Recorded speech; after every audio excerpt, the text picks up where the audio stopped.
반갑습니다. 안녕하세요. 키움 리더십 센터의 김덕희입니다. 오랜만에 동영상으로 인사드립니다.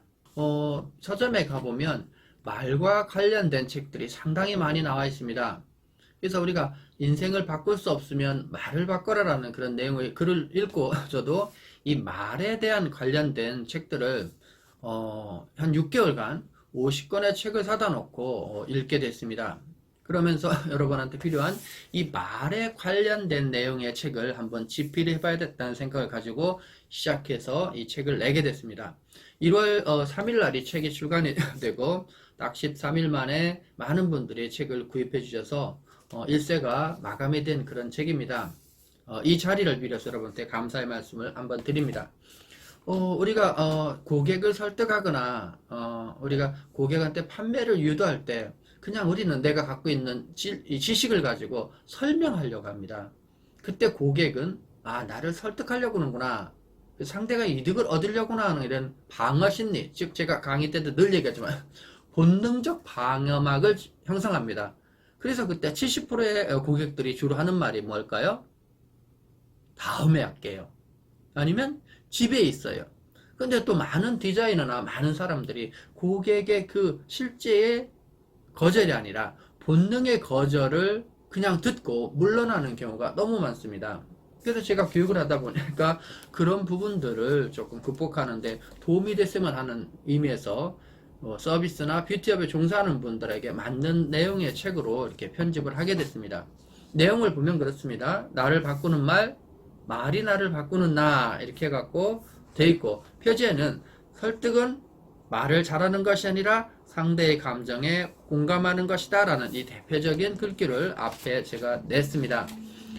이 파트는 4장의 파트로 이루어졌는데 첫 번째 파트는 고객의 구매를 결정하는 힘, 그 다음에 두 번째 2장 파트는 고객을 내 편으로 만드는 힘, 그 다음에 3장 파트는 나를 바꾸는 말, 그 다음에 4장은 실행편으로 실질적으로 샵에서 활용할 수 있는 실행편까지 이렇게 작업이 되어 있습니다.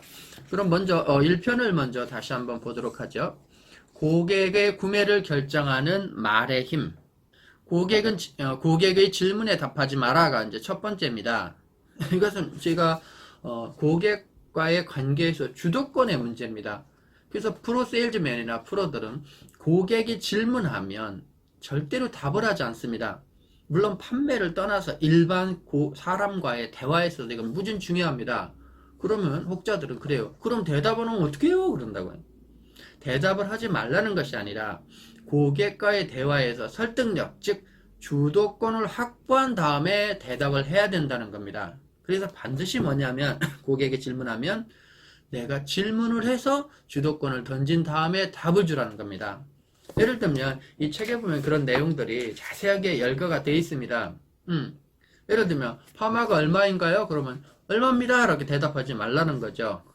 고객님 머리 손상이 없이 손질하기 좋은 머리 하셔야 되는 거 맞죠? 예, 그 정도의 파마면 얼마입니다 이렇게 해서 그 사람의 가치, 즉 목적성을 확인한 다음에 답을 줘도, 즉 가격을 얘기해도. 자, 다음 섹션을 보면 우리라는 표현을 사용해라 라고 되어 있습니다. 그래서 고객과 나가 분리된 상태가 아니라 하나의 공동체, 하나의 존재, 하나의 유기체라는 이미지를 주기 위해서입니다. 고객님, 그래도 그 부분을 우리 고객님, 우리 누구님 해서 설득의 하나의 공동체 형성을 하면 우리가 설득할 할 일이 없다는 거죠. 우리는 가족이라는 의미를 내포하고 있습니다. 그러니까 영업은 남을 설득하는 것이 아니라 결코 고객을, 가족이나 친구나 나와 가까운 사람과의 유대를 형성한 다음에 고객이 경계심을 없애고 고객이 이득이 있다라는 생각을 들 때 결코 구매하게 됩니다. 그래서 현대 영업에서는 가장 중요한 부분이 고객을 아는 것이고 고객과의 관계 형성이라는 부분이 아주 중요합니다. 그래서 고객과의 관계에서 낯설면 안 됩니다. 저는 낯설어요. 저는 처음 보면 낯설어요. 사실은 그것은 능력이 없다는 뜻이 될 수 있습니다. 누구든지 친한 사람은 잘할 수 있죠. 그러니까 처음 만난 고객과의 관계를 잘하는 것이 실제 능력입니다. 그런 부분에 대해서 우리가 우리라는 표현을 많이 써야 된다. 그 다음에 네 번째 섹션은 눈을 감고 이야기하는 것과 같다. 제가 교육 중에 늘 얘기합니다. 눈을 감고 이렇게 할 수 없지 않느냐. 나 너 사랑해. 나 너 진실만 말해. 근데 많은 사람들이 실적으로 고객과에 대해서 눈을 놓칩니다. 고객과의 관계에서 눈을 놓쳐요. 첫 번째가 뭘까요? 첫 번째가 어떤 불편한 상황에 직면하면 눈을 떨어뜨려요. 보통 때는 괜찮을 수 있습니다. 내가 강한 어떤 부탁을 하거나 요구를 할 경우, 아니면 아니면 어떤 요금이 10만 원인데 이 10만 원을 요구할 경우 심리적으로 부담이 생기기 때문에 그렇습니다. 그때 눈을 떨구거나 눈을 돌리거나, 아니면 나도 모르게 눈을 깜빡거리거나, 아니면 마지막 웃어서 넘깁니다. 웃어서 그 상황을 모면하게 되죠. 그래서 결국 뭐냐면 고객은 말이 아니라 내 표정이나 제스처나 마음을 읽기 때문에, 여러분 아시잖아요. 눈은 마음의 등골입니다. 마음을 똑바로 보지 않고 설득할 수가 없습니다. 고객님, 이렇게 하면 괜찮으시죠? 하면서 부드러운 미소로 눈을 쳐다봐야 되는데 그거를 놓치기 때문에 그렇습니다. 그래서 설득은 어떤 말의 힘이라, 이 말의 힘이라는 얘기를 지금 이 책에 내용 있지만 결국 눈을 감고 말할 때의 말은 힘이 없다는 것이죠. 그 다음에 좀 넘어가서 7번째 보면 짧고 간결하게 설명하라. 여기 보면 그렇게 나와 있습니다. 제가 교육상을 볼 때 가장 설득을 못하는 사람은 말을 많이 하는 사람들이다 라는 말이 써 있습니다만은 실적으로 매출을 잘하는 사람들은 말을 많이 하지는 않습니다.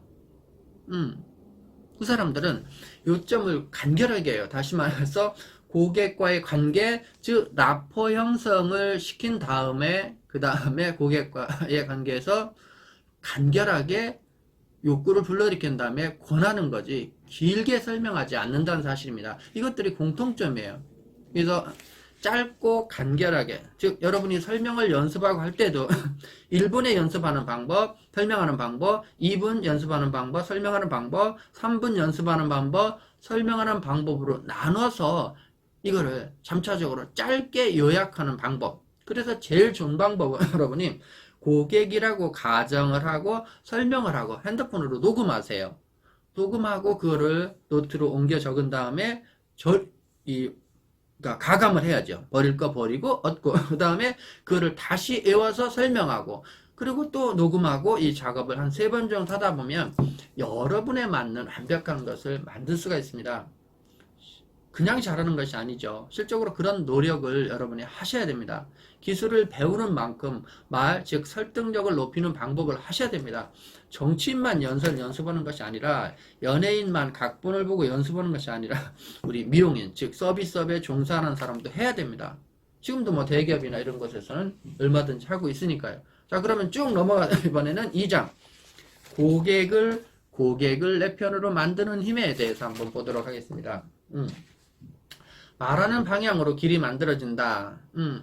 그래서 내가 어떻게 말의 방향을 열어줄 건가 하는 거예요. 고객님 제안하는 것을 받아들여주셔서 고맙습니다. 머릿결이 좋고 예쁘신 겁니다. 머릿결이 좋아서 예쁘신 겁니다. 그래서 내가 어떤 말의 방향을 열어서 고객이 따르도록 해야 된다. 두 번째는 말의 룩스를 높이자, 이렇게 되어 있습니다. 즉 뭐냐면 말이 밝아야, 몸이 경쾌해야, 말이 밝아야 사람들이 좋아하고 호감을 갖습니다. 그래서 우리가 운을 부르는 방법이란, 어떻게 운을 만들까라는 말을 우리가 많은 일상에서 합니다만은, 사실은 말을 크게 하거나 걸음을 빨리 걷거나 표정이 밝거나 그래야 운이 많이 들어온다고 그래요. 그래서 말의 운을 여는 방법도 밝은 말, 좋은 말, 항상 호감이 가는 기분 좋은 말을 여러분이 곡선으로 깔거나 많이 하는 것은 아주 중요하죠. 자, 그 다음에는 같은 행동, 같은 마음이 된다. 즉 같은 행동이 같은 마음이 된다라는 건데, 이것을 우리가 일상책에서는 미러링 효과라고 합니다. 그래서 우리가 미용실에 서비스나 할 때도 고객 따라하기, 내가 어떻게 해야 될지 모르면 고객의 행동, 말, 습관을 모두 따라하라는 거죠. 고객이 안녕하세요 그러면 안녕하세요, 고객이 안녕하세요 그러면 안녕하세요. 행동이나 이런 것들을 따라해서 일단 고객과의 라포 형성이 되면 그 다음에 내 스타일로 끌어왔을 때 이게 설득의 포인트가 됩니다. 행동이나 말톤이나 생각이 다른 상태에서 고객을 설득은 전혀 할 수 없다라는 거죠. 그래서 그런 내용에 대해서 이 책이 써 있습니다. 그 다음에 38번 섹션을 보면 이 제목이 이렇습니다.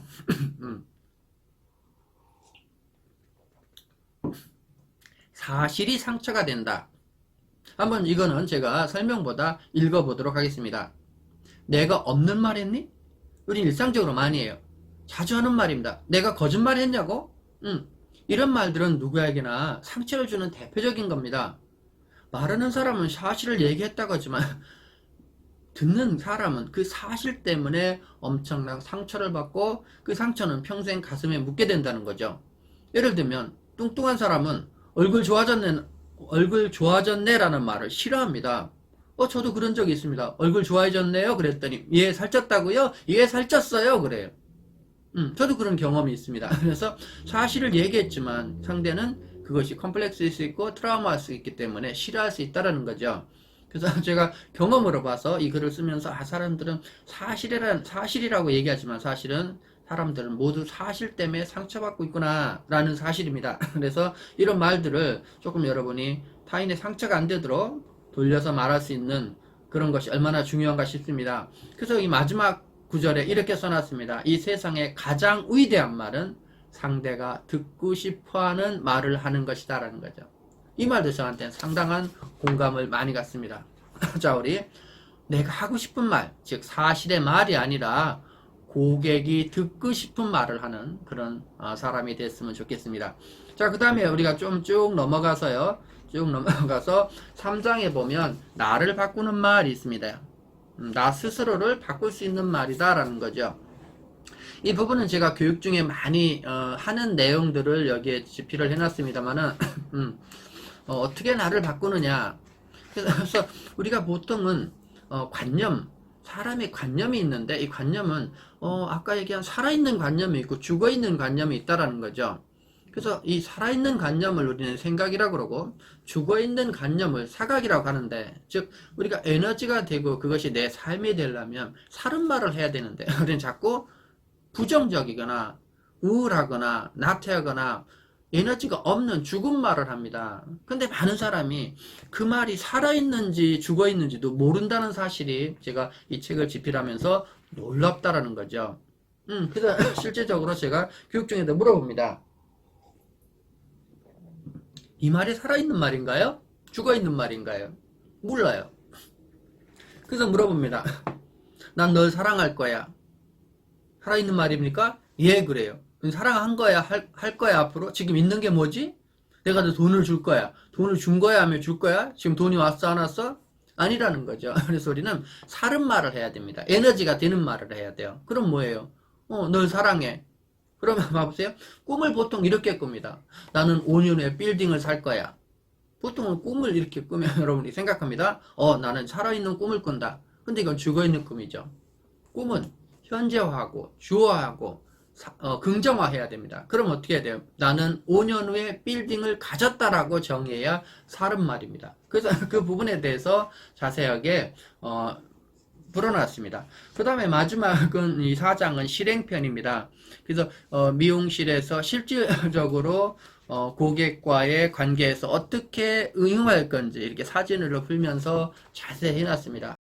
이 책에 대해서 여러분한테 설명을 드렸지만 여러분이 이 나머지 자세한 내용들은 이 책을 여러분이 보시고 참고하시고 한 번만 읽지 마시고 이 책을 반복해서 읽으시라는 말 꼭 드리고 싶습니다.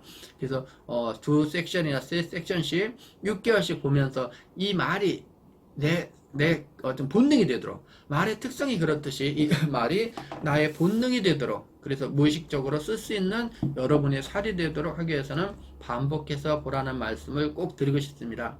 아무쪼록 이 책을 사랑해 주시고 아껴 주신 여러분 감사드리고요. 하는 일 모두 잘 되시기 바랍니다. 앞으로도 자주 키움 TV에서 여러분과 인사 나누도록 하겠습니다. 감사합니다.